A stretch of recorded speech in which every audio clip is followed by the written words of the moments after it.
అయితే సీఎం రేవంత్ రెడ్డి గారు ఏం చెప్పారు, చాలాన్ పడితే డైరెక్ట్ అకౌంట్లో నుంచి వెళ్ళి కట్టు కావాలన్నారు. కరెక్టే, దానికి ఫస్ట్ నేనే పోయి అకౌంట్ ఇది చేపించుకుంటా, లింక్ చేపించుకుంటా. 60 కిలోమీటర్ లోపలనే ఉంది పర్మిట్, డిస్టిక్ అయినా సరే ఏ దానికైనా సరే. మళ్ళీ దాని రూల్స్ మేము ఫాలో చేయాలన్నా గవర్నమెంట్ ఫాలో చేయాలన్నా? అంటే మీరు ఫాలో చేయరు, మేము ఫాలో చేయాలి రూల్స్.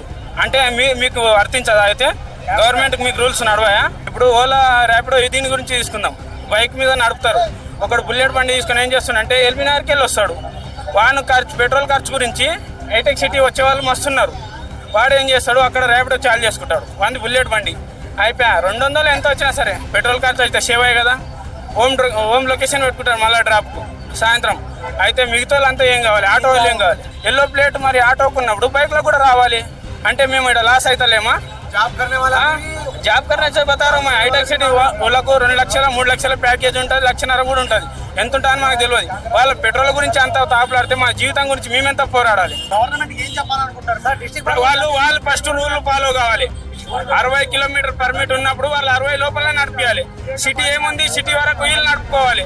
అది వాళ్ళు ఫాలో చేసి మిగతా రూల్స్ అన్ని మాకు ఫాలో చేయమని చెప్పాలి. ఫస్ట్ ఇప్పుడు తండ్రి చక్కగా ఉంటే కొడుకు చక్కగా ఉంటాడు. తండ్రి లంగ అయితే కొడుకు లంగనే అవుతాడు కదా.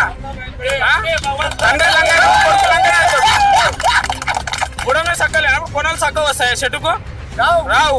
ఇది అంతేనే. ఫస్ట్ వాళ్ళు రూల్స్ ఫాలో చేస్తే మేము కూడా ఫాలో చేస్తాము. మేము ఫాలో చేయాలంటే ఎట్లయితే చెప్పు?